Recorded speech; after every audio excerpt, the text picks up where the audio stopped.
Khi nhắc đến đô thị của đảo Đài Loan, thì nhiều người sẽ nghĩ ngay đến trung tâm thành phố Đài Bắc với tòa tháp Đài Bắc 101 làm biểu tượng. Nhưng với thành phố lớn thứ hai của đảo Đài Loan thì bạn có ấn tượng gì không?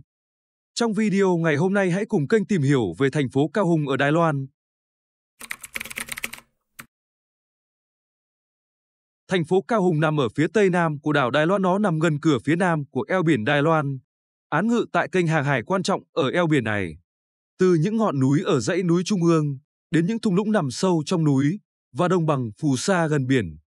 Địa hình của thành phố Cao Hùng phân chia làm 3 bậc thang cực kỳ rõ ràng, chênh lệch độ cao lên tới 3 km. Khu đô thị phong phú này của Cao Hùng có diện tích và khoảng 294 km², nằm ở phần cực nam của lãnh thổ của mình. Đây là trung tâm khu đô thị chính của Cao Hùng. Nằm ngay cuối dãy núi Trung ương, trên đồng bằng phù sa nhỏ hẹp giữa eo biển Đài Loan. Khu vực đô thị chính của thành phố Cao Hùng rộng gần 220 km². Toàn bộ dân số của Cao Hùng vào khoảng 2,8 triệu người, và trong đó 70% sống trong khu đô thị chính với dân số gần 2 triệu người. Nó đã tạo nên một khu vực đô thị lớn thứ hai của đảo Đài Loan, chỉ đứng sau thành phố Đài Bắc. Nền kinh tế của thành phố cũng đạt bước phát triển, chỉ với 2,8 triệu dân nhưng kinh tế của Cao Hùng đã đạt 63 tỷ đô la Mỹ vào năm 2019. Phóng to bản đồ ta có thể thấy cách quy hoạch của thành phố Cao Hùng lấy một trung tâm gần biển làm địa điểm chính và từ đó mở rộng theo dạng hình tròn. Các mạng lưới đường cao tốc cũng từ đó mà tạo nên các trục đường chính của thành phố.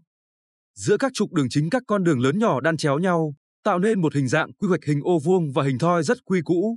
Vô số các ô vuông lớn nhỏ tạo nên một bức tranh đô thị có trật tự rất tốt. Tuy nhiên trong mỗi ô vuông như vậy, nhiều loại tòa nhà với mật độ dày đặc được xây dựng đan xen nhau. Nếu như nhìn qua thì trông có vẻ rất chật chội và tù túng. Nhưng đây cũng là nét đặc biệt của đô thị đảo Đài Loan so với đô thị của bên phía đại lục. Tỷ lệ nhà cao tầng ở đây cũng ít hơn nhiều so với bên phía đô thị của đại lục. Các tòa nhà cao tầng hầu hết được xây dựng từ những năm 1980 đến 1990. Đây cũng là thời kỳ mà nền kinh tế của Đài Loan phát triển bùng nổ. Tầm 80% tòa nhà ở đây đã có từ 10 năm hoặc vài chục năm tồn tại. Nếu xét về quy hoạch của những khu đô thị mới hiện đại ngày nay thì đô thị của Cao Hùng là khá cũ, với mật độ dày và nhiều tòa nhà đã cũ cũng tạo nên nhiều khó khăn cho cơ quan quản lý về việc cháy nổ. Nhưng thực sự mà nói, những con đường chính rộng rãi, sạch sẽ và gọn gàng của thành phố Cao Hùng cũng tạo nên một ấn tượng.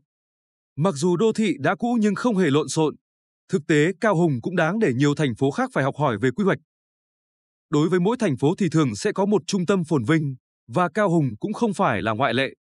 Khu vực nhộn nhịp của Cao Hùng chủ yếu nằm tại quận Diêm Thành và ở hai bên cửa sông của con sông Nhân Ái trong khu đô thị. Trước đây nó được gọi là Kim Khu, vì nó liền kề với bến cảng, nơi đây từng là nơi nhiều thương nhân đến và đi. Với sự phát triển của cảng biển, rất đông người đã tập trung tại đây, đường phố trở nên nhộn nhịp với các hàng quán đông đúc. Qua thời gian phát triển, đô thị của Cao Hùng cũng dần mở rộng ra bên ngoài cùng với khu cầu cảng, từ đường Trung Hoa băng qua thành phố đến các trung tâm thương mại ở dọc đường Trung Sơn. Cho tới thời điểm hiện tại, đây là khu vực có nhiều tòa nhà cao tầng nhất của đô thị Cao Hùng. Người dân địa phương gọi nó là Tam Đa Thương Khuyên. Khu vực thương mại Tam Đa và các khu kinh doanh xung quanh nằm tại phía nam trung bộ của thành phố Cao Hùng. Nó nằm gần bến cảng Cao Hùng.